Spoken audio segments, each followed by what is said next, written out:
if I want to, if you want to. And the other wolf says, yeah, you know, you're pretty useless and I could tear out your throat, but tomorrow we might need to bring down a wolf, so, or a moose, so I'll keep you around. And it's not like they think that, because they don't know, they don't think that. They act it out as a behavioral pattern. Then if you're an anthropologist or an ethologist, and you went and watched the wolves, you'd say it's as if they were acting according to the following rule. And that often confused me, because I thought, well, do wolves act out rules?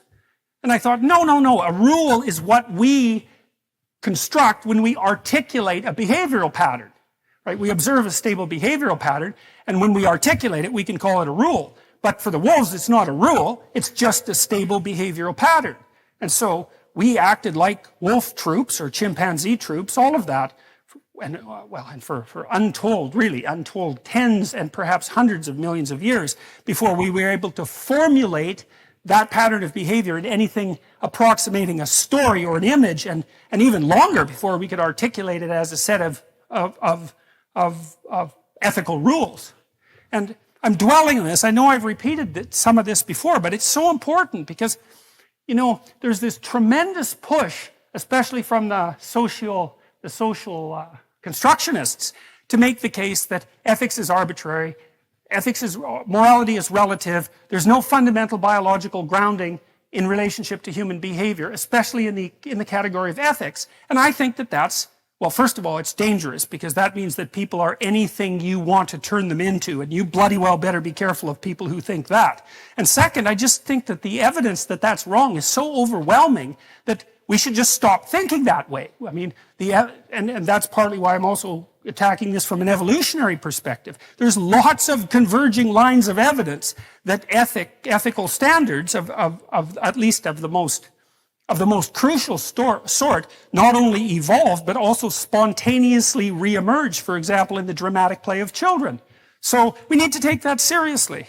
And so, well, that's partly what we're doing here, trying to take that seriously. So,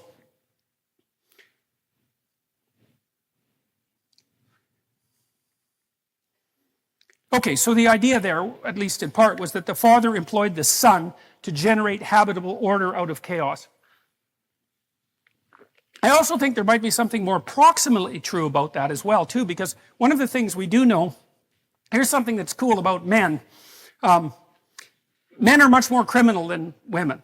And that, by the way, that does not look like it's sociocultural, partly because it peaks when testosterone kicks in around 14, like it just spikes the hell up, and then it stays pretty high until about 27. And so standard penological theory, for those of you who don't know this, is that if you have a repeat offender, you know, a guy, he just won't stop getting in trouble, you just throw him in prison until he's 28. And it isn't like you're rehabilitating him or anything. It's like by 28, he's done with his criminal career, because the crime curve peaks at 15 and then falls down around 27 or so, it burns out.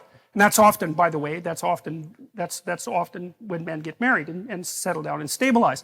One of the things that's cool about that is the creativity curve for men is almost exactly the same thing. It ramps up when testosterone kicks in, and then it starts to flatten out around 27. The curves match very, very closely. So that's quite cool. It's the creativity element of it that I'm particularly interested in, because their creativity is, in many ways, an attribute of youth. And that's, look, I mean, if you looked at that sentence and you stripped it of its religious context, what you would say is that, well, the older people use the younger people to generate creative ideas and renew the world. It's like, yeah, that's what happens. And we also have no idea how many of the things that we discovered or invented as human beings were stumbled across by children and adolescents. Because they're much more exploratory. They're less constrained by their already extant knowledge structures, and they're less conservative. So, yeah, that seems just right to me. So, and right in an extraordinarily important way, because it also means that if you're an actual father, one of the things that it means is that that's part of what you should be encouraging your son to do, right?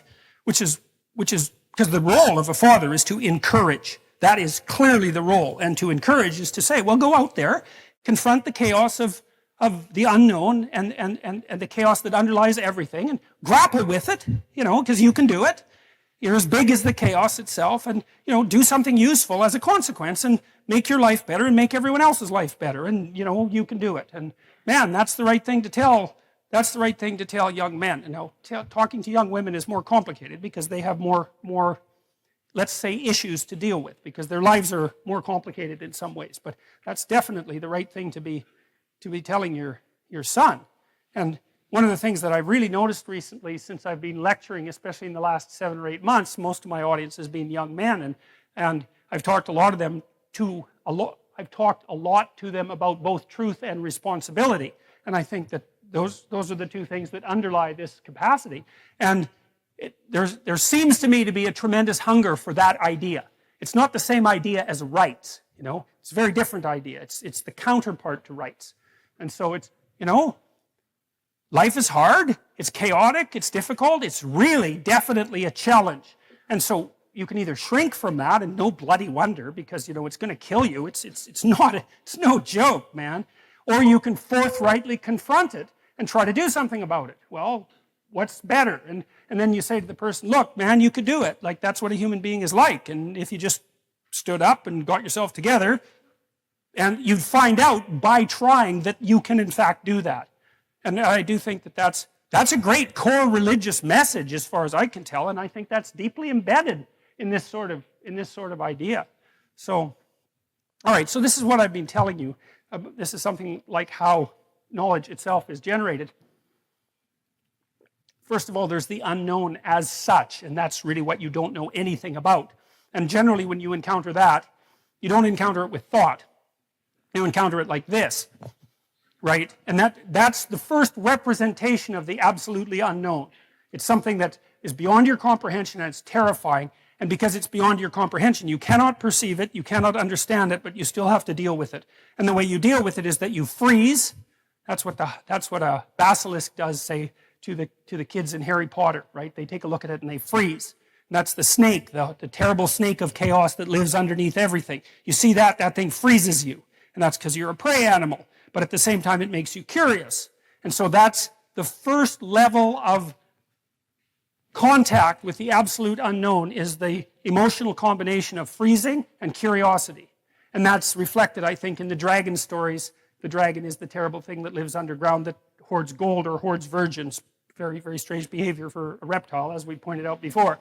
But the idea is that it's a symbolic representation of the predatory quality of the unknown combined with the capacity of the unknown to generate nothing but novel information. And you can see that as very characteristic of human beings, because we are prey animals, but we're also unbelievably exploratory, and we're pretty damn good predators. And we occupy this weird cognitive niche. And so one of the things we've learned is that if we forthrightly confront the unknown, terrifying as it is, there's a massive prize to be gained continually.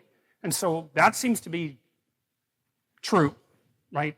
As true as anything is. And then I would also say that idea, now we know that one of the metaphors that underlies God's extraction of habitable order out of chaos at the beginning of time is an older idea, and a more archaic idea, that God confronted something like the Leviathan. That's one of the words for this serpent-like chaos creature that's often used in the Old Testament, or there's the Leviathan and the Behemoth. Yeah, that's the other thing.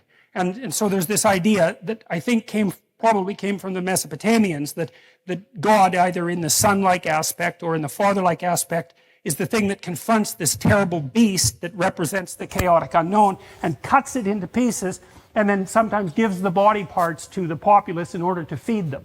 So you can see a hunting metaphor there as well, but it's deeper than that. And so, all right, so the first thing is that there's the absolute unknown, and the unknown is what you do not understand. It's what's beyond the campfire. Maybe it's what's beyond the tree, even more anciently, when we lived in trees. It's out there where you don't know. And what's out there? Crocodiles and snakes and birds of prey and cats and all sorts of things, like predatory cats, and they will eat you. But there's utility in going out there to find out what's there. Like maybe you go and you don't kill the snake, you kill the damn nest of snakes.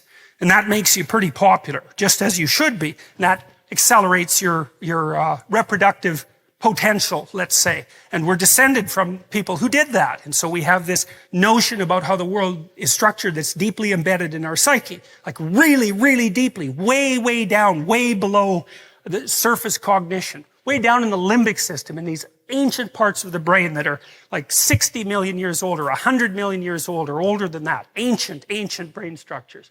And so the first thing we do is we act out our encounter with the unknown world. And we act that out in the same way, in a manner that's analogous to the manner that's presented as a description of what it is that God does at the beginning of time to extract habitable order out of chaos. And I won't tell you about the other part of that for now. So you act it out first. And then the second thing is, you watch people who act it out and you start to make representations of that. That's stories, right? And maybe you admire them. And then after a long time, you collect a bunch of those stories and then you can say what that is. You can articulate it as a pattern. And this is something Nietzsche also figured out to begin with, you know, because prior to Nietzsche, I would say, he did so many things first. It was quite remarkable. You know, there was an idea that you first think and then you act. And people like to think that, but of course you know it's complete bloody rubbish because you're as impulsive as you can possibly imagine. You're always doing things before you think. And sometimes that's a really good idea. So the idea that you see things and then think and then act, it's like, yeah, really? No, I'm sorry. I don't do that. No one I know does that, and they certainly don't do that when they're emotional. You know, you act first. And one of the things that Nietzsche said very clearly was that our ideas emerged out of the ground of our action over thousands and thousands of years. And then when philosophers were putting forward those ideas, what they were doing wasn't generating creative ideas. They were just telling the story of humanity. And it's already there. It's already in us. It's already in our patterns of behavior. And it strikes me that that's, well, he was a genius, and that was one of his many, many observations of pure genius. And so you can think about it, you know, you can think about it like this too, is that there's the unknown and then you act in the face of the unknown and then you dream about the action. I mean, that's what you're doing in a movie theater.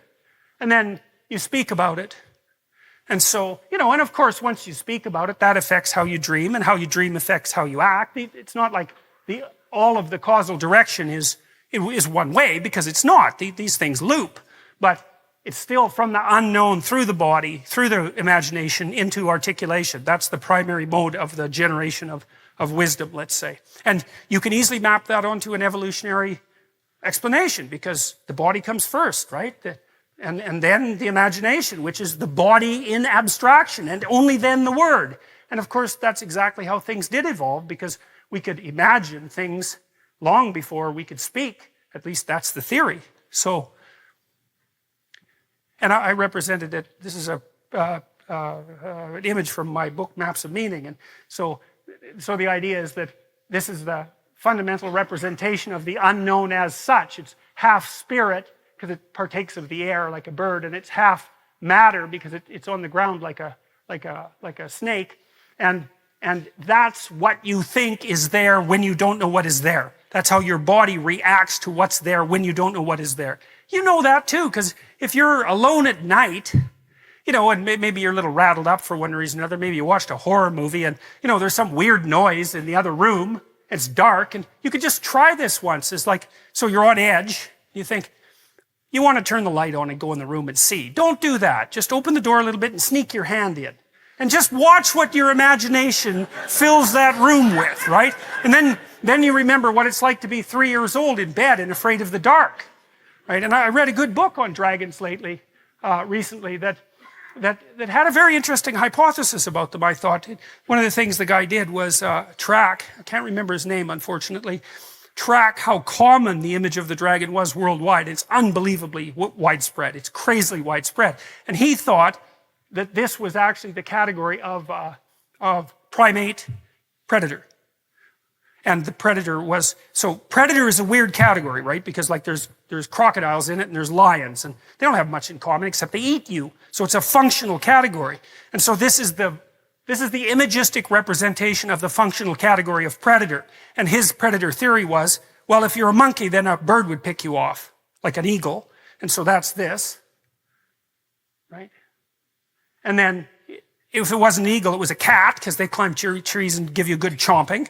And then if it wasn't a cat, then you go down on the ground and a snake would get you, or maybe a snake would climb up the tree, because snakes like to do that, and get you. And so that's a tree cat snake, basically. Tree cat snake bird. And that's the thing you really, that's the thing you really want to avoid. You don't want to come across one of those. And so, and then, you know, the other thing it does is breathe fire, which is quite interesting, because obviously fire was both greatest friend and greatest enemy of humanity. And we've mastered fire for a long time. It might be as long as 2 or 3 million years.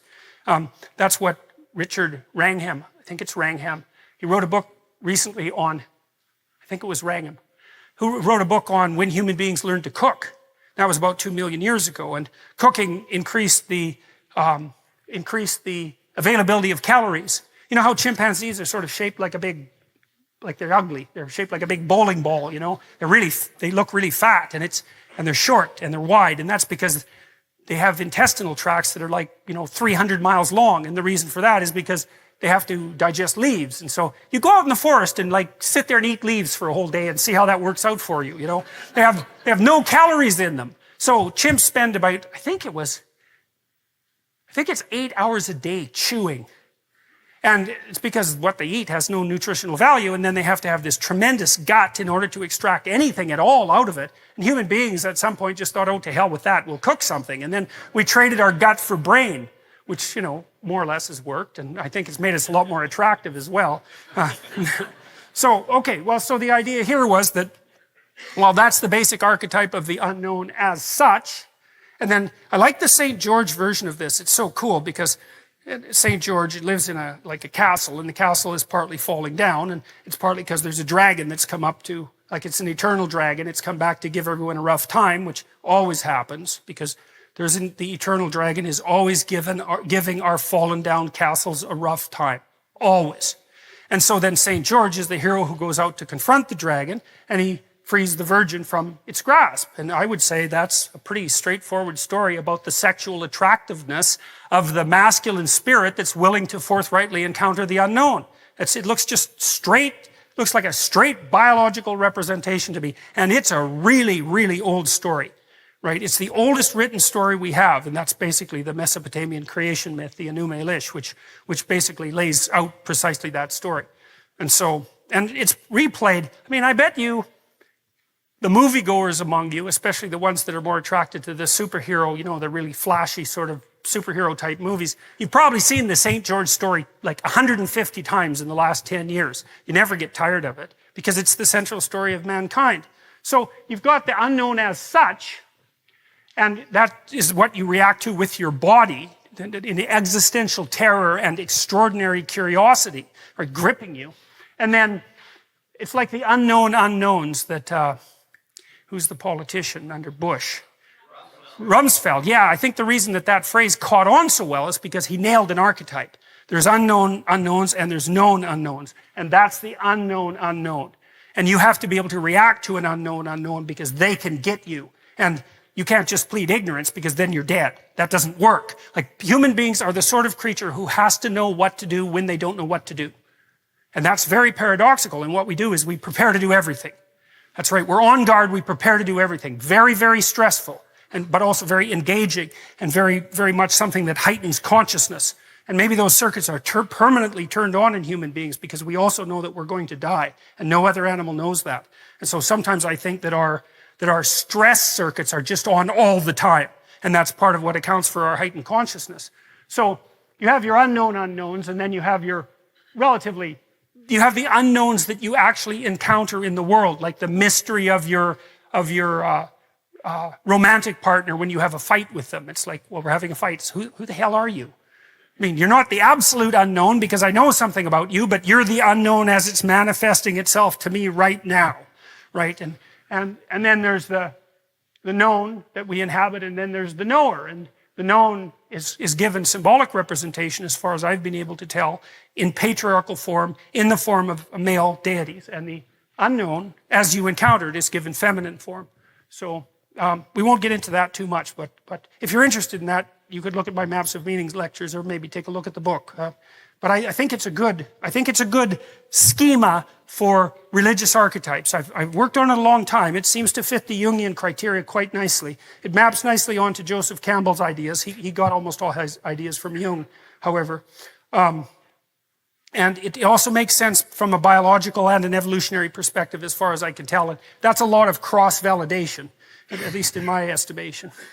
So, okay, so back to the hierarchy of dominance. Well, let's take a look at it a little bit. So, I'm quite enamored of lobsters, as some of you might know. Because I found out, this just blew me away when I found it out. I mean, I've done a lot of work in neurochemistry, functional neurochemistry, because I used to study alcoholism and drug abuse. And alcoholism, to study alcohol, you have to know a lot about the brain because alcohol goes everywhere in the brain. It affects every neurochemical system. And so if you're going to study alcohol, you kind of have to study neurochemistry in general. And so I did that for quite a long time. I really got enamored of a book called The Neuropsychology of Anxiety by Jeffrey Gray, which is an absolute work of genius, although extraordinarily I don't know how many references that book has. It's like, must be 1,000. And Gray actually read them. And worse, he understood them. And then he integrated them into this book. And so to read it, you have to really master functional neurochemistry and animal behaviorism and motivation and emotion and neuroanatomy. Like, it's a killer book, but man, it's really rich. And it's taken psychologists about 40 years to really unpack that book. But one of the things I learned about that was just exactly how much continuity there was in the neurochemistry of human beings and the neurochemistry of animals. It's absolutely staggering. It's the sort of thing that makes the fact of evolution something like self-evident. I do think it's self-evident for other reasons that I'll tell you about later. I think evolution, or I think natural selection, random mutation and natural selection is the only way you can solve the problem of how to deal with an environment that's complex beyond your ability to comprehend. I think what you do is you generate endless variants because God only knows what the hell's going to happen next. Almost all of them die because they're failures, and a couple propagate. And the environment keeps moving around like a giant snake. You never know what it's going to do next. And so the best you can do is say, well, here's 30 things that might work, and 28 of them are going to perish. Or if you're an insect, it's like the ratio is way, way higher than that. So anyways, back to the lobsters. These creatures engage in dominance disputes. And I think dominance is the right way to think about it, because lobsters aren't very empathic and they're not very social. And so it really is the toughest lobster that wins. And what's so cool about the lobster is that when a lobster wins, he flexes and gets bigger. So he looks bigger because he's a winner. It's like he's advertising that. And the neurochemical system that makes him flex is serotonergic. And you think, well, who cares? What the hell does that mean? Well, I'll tell you what it means. It's the same chemical that's affected by antidepressants in human beings. And so, like, if you're depressed, you're a defeated lobster. Like, you're like this. I'm small. I'm not, things are dangerous. I don't want to fight. You give somebody an antidepressant, it's like up, they stretch, and then they're ready to, like, take on the world again. Well, if you give lobsters who just got defeated in a fight serotonin, then they stretch out and they'll fight again. And that's, like, we separated from those creatures on the evolutionary timescale somewhere between 350 and 600 million years ago, and the damn neurochemistry is the same. And so that's another indication of just how important hierarchies of authority are. I mean, they've been conserved since the time of lobsters, right? There weren't trees around when lobsters first manifested themselves on the planet. And so what that means is these hierarchies that I've been talking about, those things are older than trees. And so one of the truisms for what constitutes real from a Darwinian perspective is that which has been around the longest period of time, right? Because it's had the longest period of time to exert selection pressure. Well, we know we evolved and lived in trees something on the order of 60 million years ago. We're talking 10 times as far back as that for the hierarchy. And so the idea that that the hierarchy is something that has exerted selection pressure on human beings I don't think that's not a disputable issue. How it's done it and exactly what that means, we can argue about, but like that sort of biological continuity is just absolutely unbelievable. It was funny because I revealed this finding. I didn't discover this, I read about it, but I talked to my graduate students about it. I used to take them out for breakfast, and they were a very contentious, snappy bunch. And And they were always trying to one-up each other, and they were quite witty. And for like 6 months, until it got very annoying, every time one of them one-upped the other, they'd stretch themselves out and like snap their hands like. So that was very funny. It was really very funny. So you see this in lobsters, and so that's pretty amazing. So, yeah. And one of the other thing that's really cool about lobsters is that, let's say you've been like top lobster for a long time, but you're getting kind of old, and some young lobster just, whales the hell out of you, and so you're all depressed. But the thing is, your brain is dominant. But you don't have much of a brain because you're a lobster. And so now what are you going to do? Because you just lost. And the answer is, well, your brain will dissolve. And then you'll grow a subordinate brain. Yeah, and so that's worth thinking about too, right? Here, for a couple of reasons. First of all, if any of you have ever been seriously defeated in life, you know what that's like. It's like it's a death, a descent, a dissolution, and if you're lucky, a regrowth, and maybe not as the same person. That's what happens to people with post-traumatic stress disorder, right? Their brains undergo permanent neurological transformation, and they then inhabit a world that's much more dangerous than the world that they inhabited to begin with. But we also know too, if you have post-traumatic stress disorder or depression, that your hippocampus shrinks, right? It dies and shrinks. And you can sometimes get it to grow back. Your hippocampus shrinks and your amygdala grows. And the amygdala increases emotional sensitivity. And the hippocampus inhibits emotional sensitivity. And so if you've been badly defeated, the hippocampus shrinks and the amygdala grows. Now, if you recover, the hippocampus will regrow. And antidepressants actually seem to help that. But the damn amygdala never shrinks again. And so, so that's another lesson from the lobster. It's quite a terrifying one, but it's one, like, it's so interesting that you can relate to that, right? It's like, I get what that poor crustacean's going through, So, okay, here's the rats, and this is from Jaak Panksepp's work. He was the first guy who figured out that rats giggle. And you might think, well, what kind of stupid thing is that to study? It's like $50,000 research grant for giggling rats, So, but he discovered the play circuitry in mammals. That's a big deal, right? It's like discovering a whole new continent. There's a play circuit in mammals. It's built right in, so it's not socially constructed. There's a biological platform for that. And so what Panksepp would do with rats, he found out if you take a rat pup away from its mother, it dies. Even if you feed it, even if you keep it warm, it dies. Now you can stop it from dying by taking a pencil with an eraser on the end and massaging it, right? Because rats won't live without love.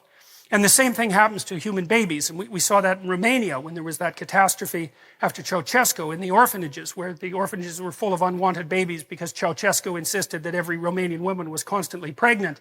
So the orphanages stacked up with unwanted babies, and lots of them didn't even have names. And they were warehoused. Warmth, shelter, food. Devastating. Lots of them died. Most of them died before the first year. And the ones that didn't die were permanently dysfunctional, because you have to be touched if you're a human being. It's not an option. You have to be played with. It's not an option. It's part of neurodevelopmental necessity. And you have to also play fair.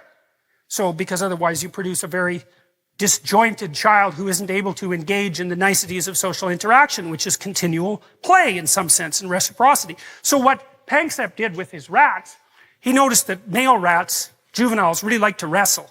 And they wrestle just like human beings wrestle. They pin each other, for crying out loud. It's like that rat has just lost. He's down for a 10 count, right? And so what you do is you take juvenile rats and you can find out that they want to play, because you can attach a spring to them and then they'll try to run, and you can measure how hard they're running by how hard they're pulling on the spring, and then you can estimate how motivated they are. And so you can find out that a nice, well-fed rat who doesn't have anything on his mind will still work hard to play to enter an arena where he's been allowed to play before. He'll work for that. So then you think, well, the rat's motivated. So the two rats go out there and they play, and so they're playing like dogs play, and everyone knows what that looks like. If you're, if you have any sense about dogs, they kind of go like this, and kids do that, and maybe you do that with your wife if you're going to play with her a little bit. My poor wife, man, when she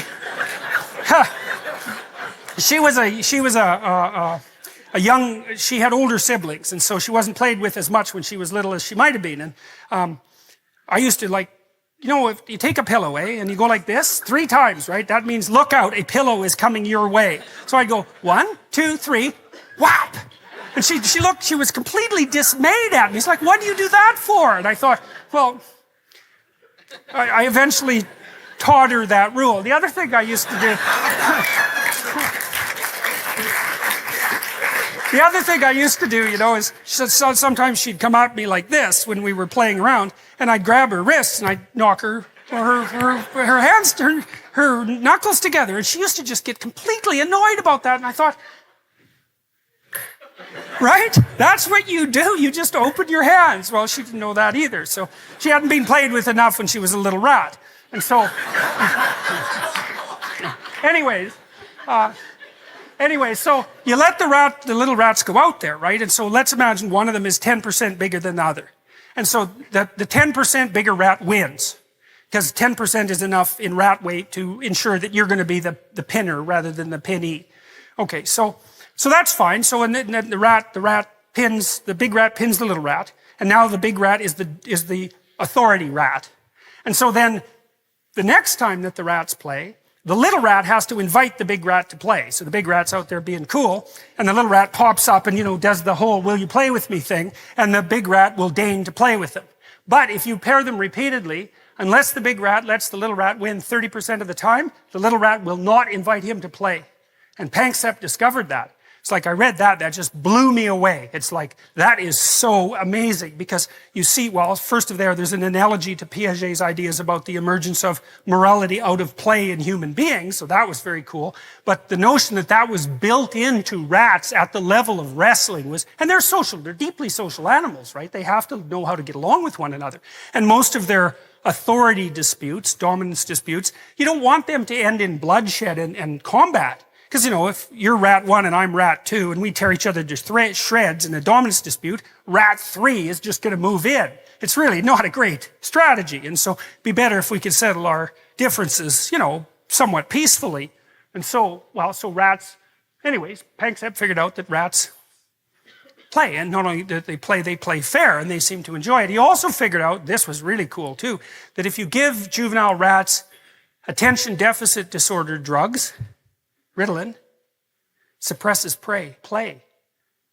So that's worth thinking about. It's like, well, why do you have to give juvenile human beings amphetamines in school? Well, because they need to play. Well, they don't get to play. They don't get to wrestle around. I mean, that's oppression as far as I can tell. They don't get to wrestle around. That's fine. Feed them some amphetamines, man. That'll shut down the old play circuits. Well, here's the other problem, is Panksepp found out that if you don't let juvenile male rats play, their prefrontal cortexes don't develop properly. Surprise, surprise, you're not letting them mature. It's like, what else would you expect? So, that's something to think about. Really hard, I would say. So there's some wolves going at it. Well, not exactly. There's some wolves having an authority dispute, let's more technically speaking. And a lot of it's posturing, they tend not, well-socialized wolves tend not to hurt each other during authority disputes because, well, for obvious reasons. It's too dangerous. And so they have other ways of demonstrating who should be listened to, authorities. And there's chimps doing that. Now, I think, if I remember correctly, I think it's right. This is a really cool picture because I think this chimps don't like snakes, by the way. So, for example, if you take a chimp that's never seen a snake and you show it a snake, it is not happy. It will get the hell away from that snake. If you bring a chimp anesthetized into a room full of chimps, the chimps will all get away from that and then look at the body. They don't like that either. And if you bring a big snake into a chimp cage, even if the chimps have never seen it, they'll get away from it and then stare at it. And chimps out in the wild, if they see a big snake, they'll stand there and they have a noise that means something like, holy crap, that's a big snake, It actually means that technically, and I'll tell you why in a minute. But they stand away from it, and then they make this noise, which means, oh my God, look at the snake. And then they'll stand there for like 24 hours looking at the snake. And so the snakes are really, they're super stimuli for chimpanzees. So that's pretty interesting. And this chimp seemed to learn how to take this dead snake and go scare other chimps with it. And that was... that was partly how he established his authority. And you know, and well, there's a threat, and like if I was you and I was around that chimp, I would take that threat seriously, because those things are no joke, man. And you see the same thing here with the, I don't remember what kind of monkey that is, but they're engaged in agonistic behavior. And so and there has been, by the way, there has been recent research showing that in higher order primates that there is snake detection circuitry that's built into them, right? So it's not learned. It's not learned. It's deeper than that. Now, for a long time, psychologists knew for a long time that